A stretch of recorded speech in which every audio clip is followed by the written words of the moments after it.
Hello. Okay, so I just went on a run, and so this is like a post-run Pilates. Now, ideally, or probably after you run, you are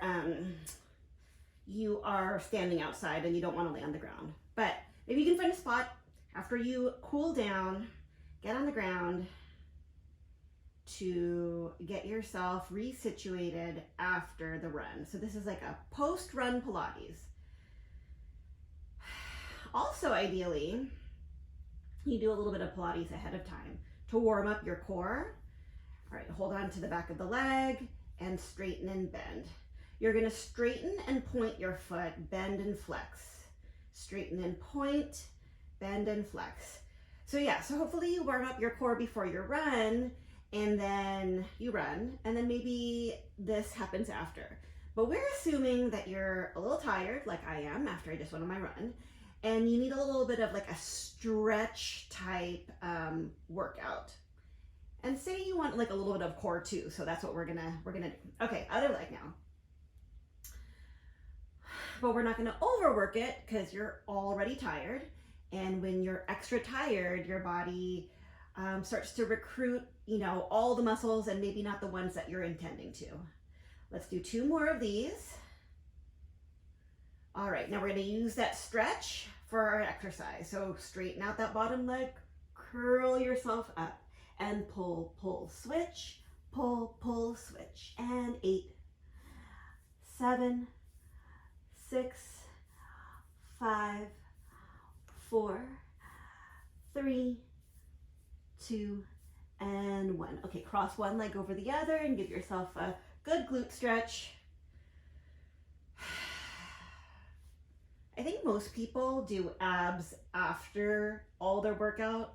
Like they'll maybe lift some weights, or they'll do cardio first and then lift weights and then do abs, or weights first, then cardio, then abs. But I argue, switch sides, that it would be better to warm up your core, to kind of get it turned on, not exhausted, but turned on before you do all the other exercises, so that you can do the other exercises with good core stability. And you can do some of the like alignment focus, so that when you do lift weights, you have the range of motion to lift the weights in a more ideal position. Okay, drop this leg down, put your arms by your side, and lift your hips up and down. You're pressing into that standing heel. You should feel it at the back of your glute and the back of your thigh, but hopefully mostly at your glute. So if you need to shift the bend of your knee until you feel it, usually when people bend their knee a lot, they'll feel it at their quads, and then if they let it out a little bit and put a little bit of weight into the heel, they feel it in their glute. And when I say weight in the heel, I don't mean to lift your toes up necessarily, but to just like press into the heel, like you're trying to like make an indent into the ground with your heel. Let's do 6 more. 6, 5, 4, 3, 2, and 1. Switch sides. When you lift up and down, another place where people will feel it is in their back. So if that's the case, tuck your tail under a little bit,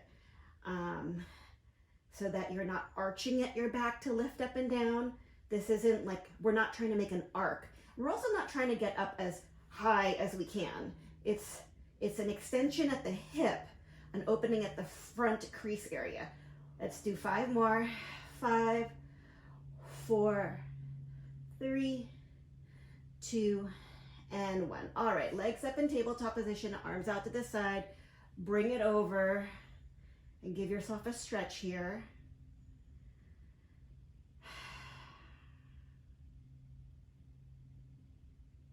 On the next exhale, bring your legs over to the other side.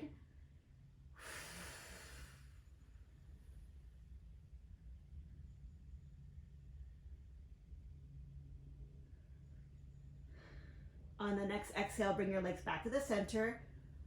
Okay, so we haven't done this exercise yet. We're gonna keep your legs in tabletop. You're gonna roll yourself over, but not touch the ground with your bottom thigh. Straighten the top leg and bring both of them up to the center. Bend that leg. Inhale, roll to the side. Straighten the top leg, Exhale, come to the center. Inhale, straighten top leg. Exhale, come to the center. Inhale, roll to the side. Exhale the top leg and come to center. A little bit of coordination happening here. That straightening of that leg makes it so that leg feels a little bit heavier because it's coming away from your center. Let's do 4 more. 4, 3, 2. I hope I'm recording. Good. Yesterday I went halfway through and the recording didn't happen. Oh, I just saw myself on my camera. Please excuse the messy hair and the no makeup. Okay. Rolling out your back, circle your knees. Circle the other way. Kind of want to do an inversion right now, but maybe you're super tired from running, so let's save that for another time. Okay, put your hands behind your legs, roll yourself up, get a stretch between your shoulder blades and along your low back. And stack yourself tall. Go down the right side of your back, get a stretch along that right side of the back. Come to the center, come up the center. Go down the left side of your back. Come up the center. All right, lie on your side. Bottom arm underneath you like a pillow, body straight. Bend the top leg.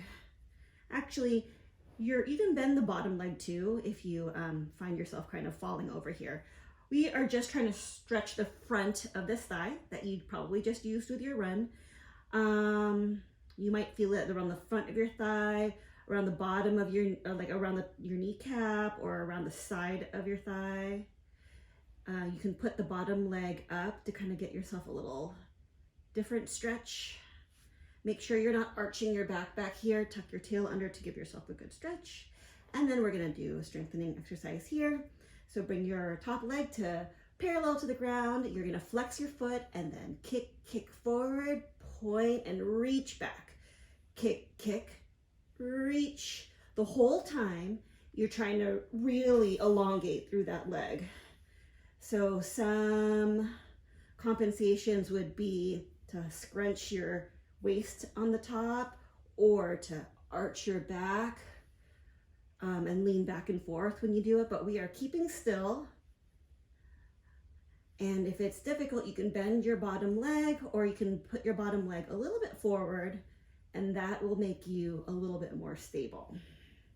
4 more. 4, 3, 2, and 1. All right, we're gonna switch to the other side.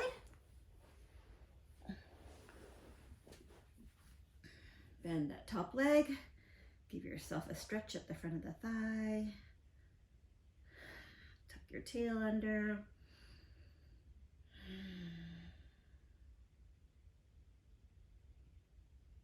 All right, straighten that top leg and you're gonna bend, kick with a flex foot. Stretch behind you, point the foot. Kick, stretch. Kick, stretch. Kick, stretch. And 4, 3, 2, and 1. All right, lie on your backs. You're gonna get both of your legs now and give yourself a little bit of a stretch here. We're not lifting up. We're actually supporting ourselves from underneath, pulling our belly button in, bending our legs. If this is too uncomfortable, you can do one leg at a time or you can hold on to your socks. All right. Put your forehead on your hands, lift both of your legs so that your thighs are unweighted off the ground, and then bend the legs, straighten and lower it all the way down. Lift both legs with thighs lifted off, bend, straighten with thighs off the ground, and then lower it all the way down for a rest. Lift, bend, bend, straighten, and lower down for a rest. Keep that support on the bottom, underneath your belly. Like pull the belly up off the ground. And then lift the thighs, bend, bend, straighten, and lower all the way. All right, so now you're gonna bring your hands behind your back, and you're gonna slide your hands down your back and lift your chest. When you come down, you can bend your arms and turn your head to the side. And then again, reach and turn your head to the other side. One more each direction. Reach and turn. Reach and turn. All right, now we're gonna put it together. You are gonna reach and bend the legs, and then turn and rest. Reach, bend, turn, and rest. Support from the bottom 4 more times, and then we're going to get out of this position. Reach, bend, turn. Reach, bend, turn. We're doing this to open the front of the chest, open the shoulders. Sometimes when you're running, you tend to like hunch your shoulders forward. So we are doing the opposite of that. Okay, push it back. Get yourself into child's pose position.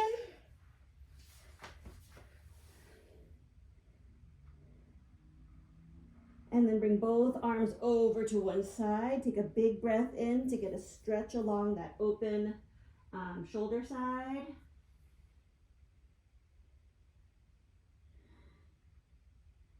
And then go the other way.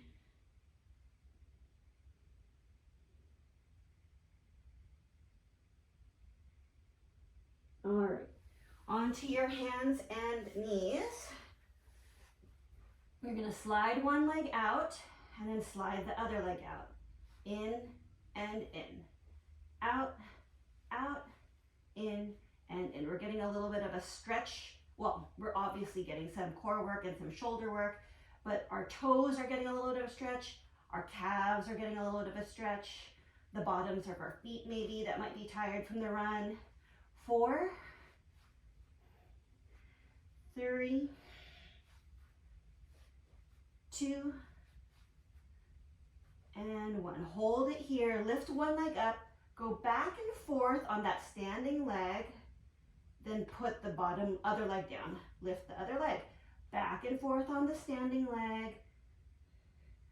And put it down. One more time each side. And other side. And bring your legs down. Push back. Give yourself a little bit of a rest. And then face forward. Bring both of your legs off to one direction to get a little bit of side stretch. Reach your arms out and reach up and over. Inhale. Exhale, come up. Inhale, reach the other side. Exhale, come up. Inhale. And then from here, you're gonna round yourself over, looking underneath that underarm, rounding your chin down. Mid-back is rounded up towards the ceiling. Now take a big breath, expanding your back rib cage. And exhale, come up. All right, bring your legs to the other side. See if you can do it without using your hands. And reach up and over. Exhale, come up. Inhale, other side. Exhale up. Inhale, reach. And then go around, up and over. Look underneath that other underarm. Take a big breath in. And out. And come up to the center. From here, you're gonna come up to your knees, switch to the other side. And again, up and switch. Getting yourself a good hip mobility, and then also kind of a lift from your core and pelvic floor to come up. To switch the other side. 4 more. 4 and 3. If this hurts and feels twisty on your knees, discontinue. 2 and 1, and we're done. Thank you for joining me. Yeah, hope that's good for you after your run.